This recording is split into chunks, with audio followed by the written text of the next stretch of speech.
Assalamu алейкум, урматтуу достор, Жалал Абад шаарынын тургундары жана меймандары. Азыр биз Манас проспекти, Спутниктин Манас проспектиде турам. Бүгүн Спутникти айланып жүрөм. Могул тротуардагы дарактарды карагыла. Тротуар буякта турсун, жолго чыгып кетти.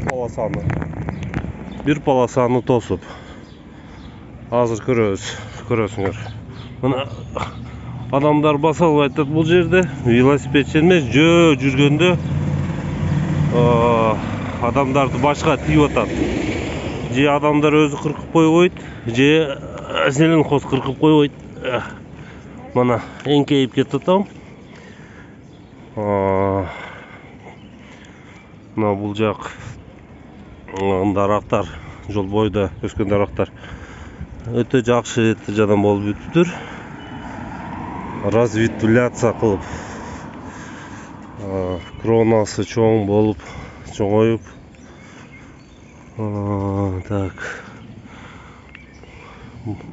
Өзү негизи кыркып коюш керек да, мынанычы.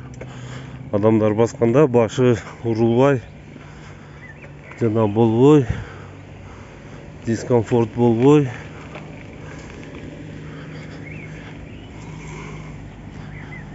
Мына сол жагымда садик.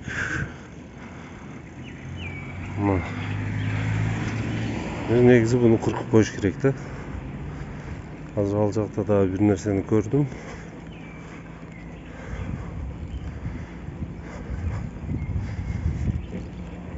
Тиги 13 мектепке чейин барайлыкчы.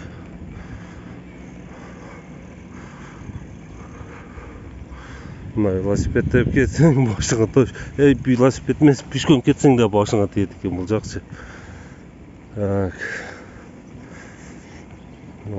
Матага бурулган жол.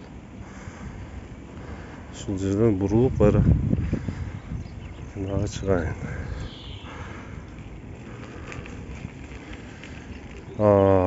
Жол бою эле ушундай ситуация, ушундай акыбал. Бирок бул жакты карагыла. Башыдан бери ушундай. Бул дарактар өтө жакшы өсүп, жолго чейин чыгып, бир полосаны жабып калыптыр да.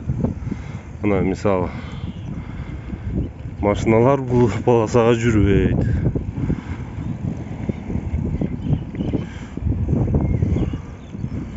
Ушуну бир кыркып, тегиздеп алып койсо болот да, туурабы?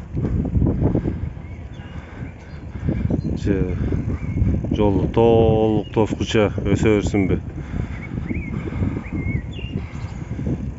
Мына да бир метр бийигирээк алып койсо машиналар дагы эле өтөт, башкасы да болуп, велосипедчи дагы жүрө бересиң.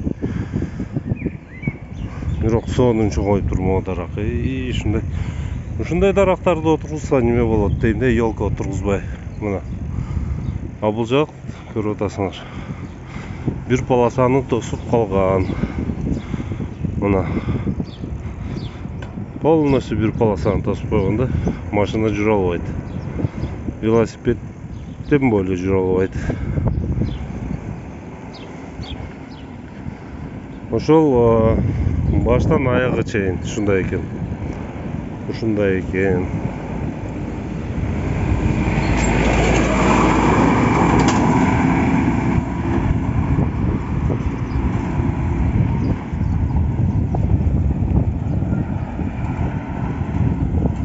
Ортосу да кандай сонун, кандай лиственный жана дарактар. Бул жакы жолго чыгып кетиптир. Мына машиналар турат. Дарактарды түбүндө. Мына ортого чейин чыгып кетиптир.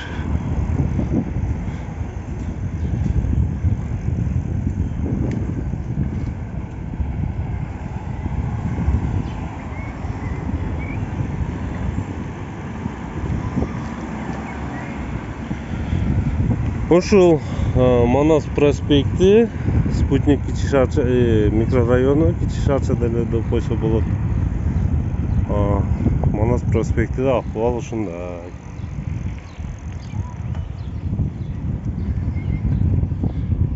Ошолорду 1 метр бийигирээк кылып кыркып койсо, үстөн көлөкө түшө берет, бирок полосаны жаппай калат. Рахмат көргөнүңөр үчүн.